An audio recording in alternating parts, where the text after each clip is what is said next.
Under ideal accounting principle, it would have been liability subtracted from asset. But in this case, the liability figure is unacceptable to the committee because of the contradictions in the explanations, and also the asset figure, which is the accrued receivables, 107 trillion, is also not acceptable as well to the committee. So NNPC should and must account for the two figures. Then the two figures put together make up 210 trillion.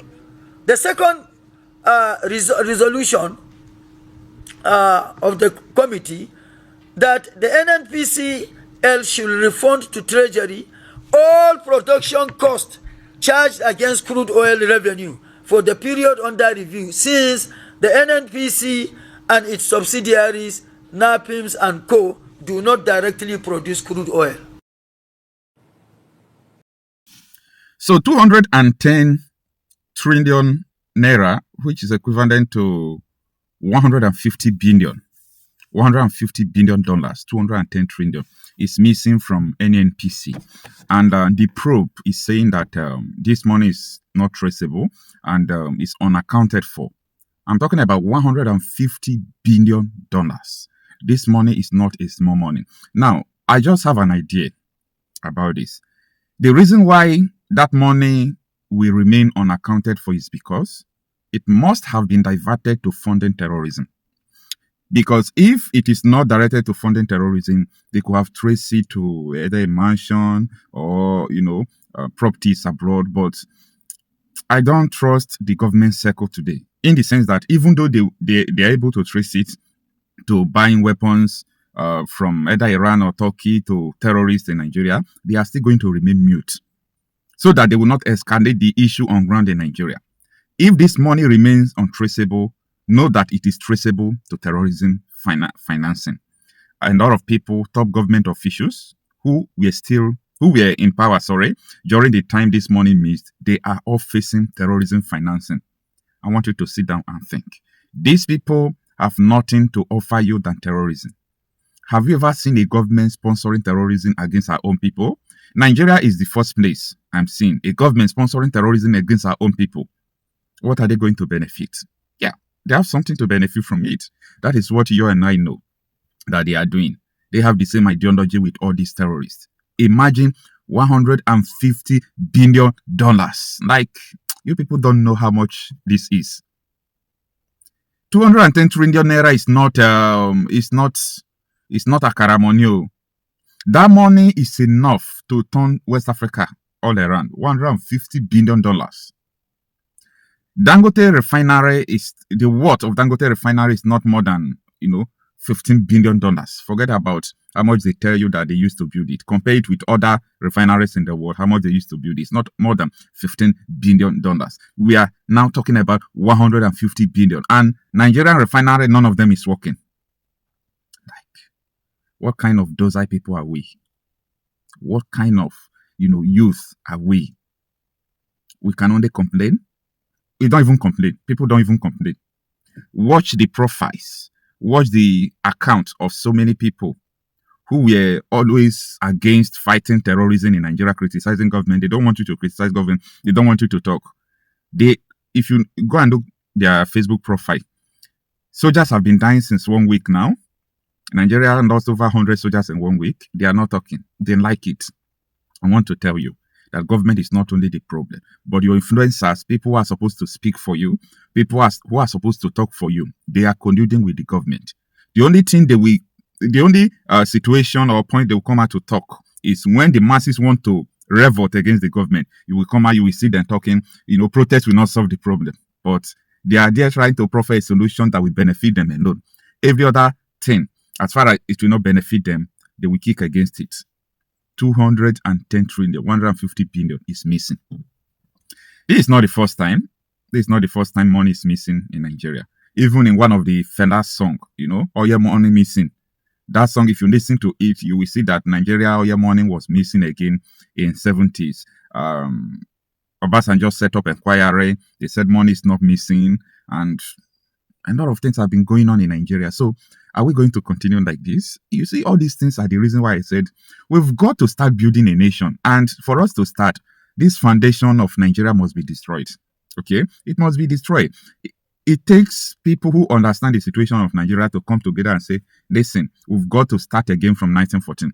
Let every territory, every region goes their own and start building a nation. Because if you leave Nigeria like this, I promise you, in the next 200 years to come, your children, our four generations to come, will be cursing us.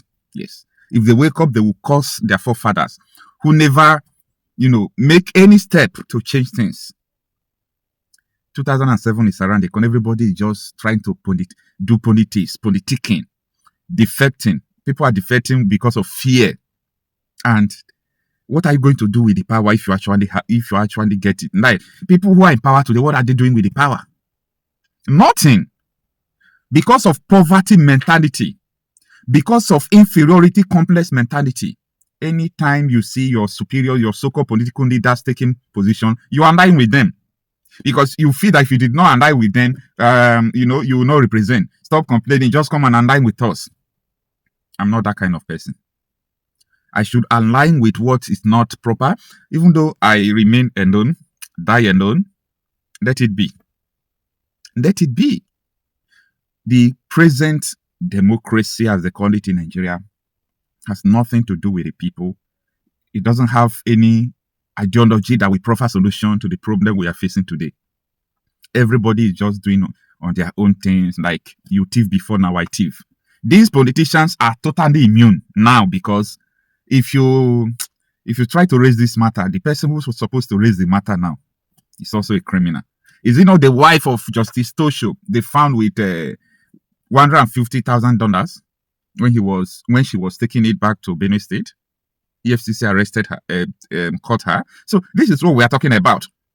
If you take this man now to court, take people who were in the NNPC before to court. If they get to court, the judge that is supposed to even judge the matter must have been indicted one way or the other.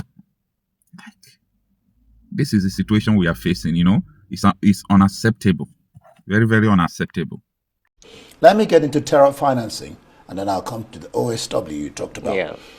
For you, successive administrations have paid lip service to unmasking prominent Nigerians allegedly financing terror and oil theft. Why do you hold this view? Allegedly so. And do you know, one would ask whether you know them. If true, what do you think is responsible for the past administration's attitude, regarding this so-called financiers of terror? Okay, thank you very much again for this brilliant question. Now, let me, relate to my experience, right, as the commander of the Operation Service Wide, which was an intelligence-driven outfit. Now, like I said, we picked the main leaders and other facilitators, financiers, sponsors, and this. And then we commenced investigation. By picked, you mean you arrested? Arrested, captured, arrest, Now, we picked them. That is, it was a collaborative effort, those elements that I mentioned. And investigation was ongoing, and the investigation team was made up of representatives from the Department of State Services, from the Defense Intelligence Agency, from the military police, that's the army aspect of it, from the NFIU, the investigation, and it revealed so much. Like I earlier said, right, certain intelligence was shared.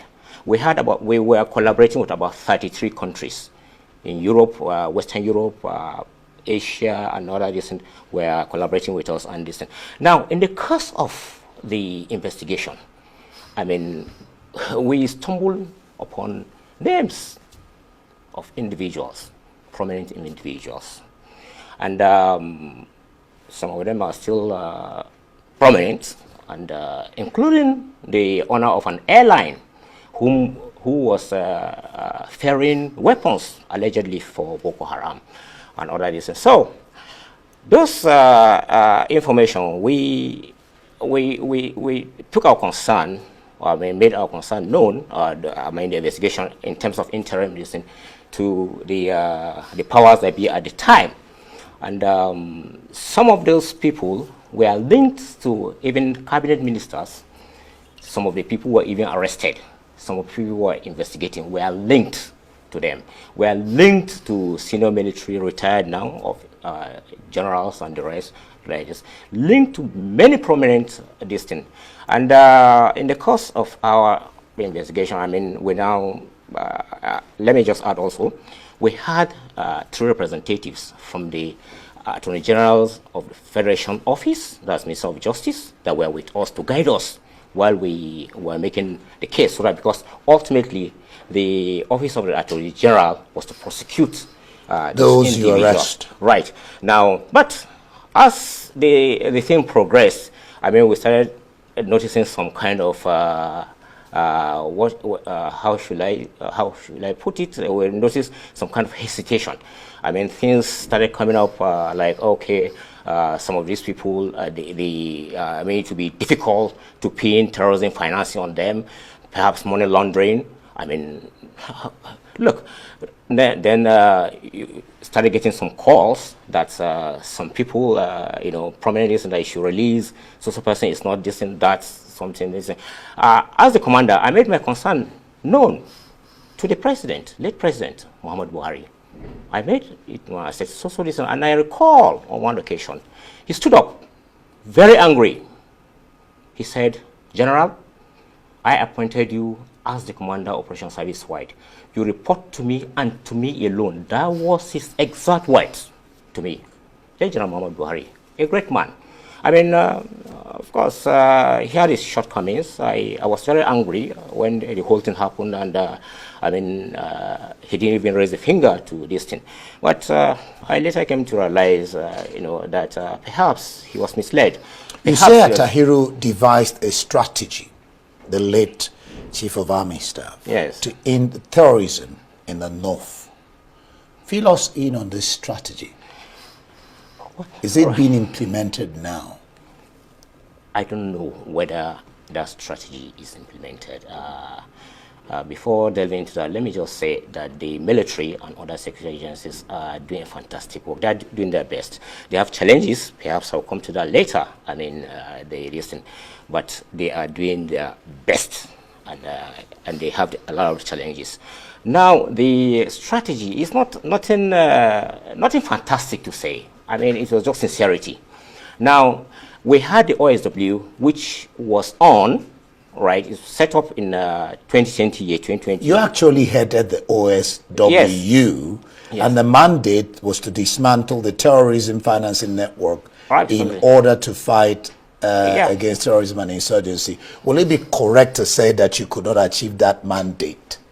No, we achieved. Or that you failed? No, we achieved. Because we achieved to an extent. Because we arrested the leadership of the Boko Haram, just like I said, the leader. I don't want to mention his name because I'm not too sure, but I understand, I heard from the grapevine that he was released along with the 5 key guys. And that leader of Boko Haram, just like I said, the United Arab Emirates shared that intelligence with us. I know, with all this. And he was the one who even recruited the 6 individuals. They were jailed, 2 for life, 1 for 30 years, 1 for 20 years, another 1 for 10 years, another 1 for 5 years, the 6 of them. He was the recruiter of this thing. And yet, right, that man I learned, he and the 5 other guys who had this thing were released. I don't know for what reason. I don't know what reason. They were never prosecuted, not to the best of my knowledge. I don't know whether they were this, but they were never prosecuted. So, you see, those were kind of the fear, if I may use that term or word, the fear that one has over what has happened right now in terms of the arrest of those leadership. We hope that the thing we see will come to fruition. Yes. You had written to the president concerning your arrest, detention, and compulsory retirement over what an investigation task force you headed unearthed. Tell us more about that. Yeah, like I was arrested on the 18th of October 2021 and detained for 64 days under terrible condition, stripped of all my dignity. I mean, stripped, you know, a general being, my headgear removed by a soldier, my boots, I was left barefooted, and in a cell. I mean, it was a terrible situation. And then on 21st of December 2021, they came to release me and they handed over my letter of compulsory retirement. And I made effort to get across to the late former president. And let me just add, as bitter as I am, as pained as I am over what Buhari did to me, as I said, I realized that he was naive. He was misled, and for that I forgive him, you know, and I urge anybody who has this thing, if it's on account of me, to forgive him for these things. But anyway, coming back to that, on the I made strenuous effort to have that injustice corrected. It wasn't. Now on June 7th, 2023, that was exactly 10 days before my late mother passed away. She died on the 17th of June. Along the Kaduna-Abuja highway, I and my driver, we survived an assassination attempt. We were pursued by two vehicles, and at a point I had to call the commander of the troops along that highway, whom was appointed at the time. I was the general officer commanding 1 division, and they came, and that was what we were able to get away. You know, that was the 4th attempt. And on that, when that thing happened, of course, you can imagine my state of mind. I mean, 2 years after I was thrown out of the army, nothing done, this. So I now wrote to the president, Bola Ahmed Tinubu. I wrote, and I passed the letter, you know, through a reliable listen to get across to him, because I didn't want to send it through the open mail. I never wanted this thing to be in the media.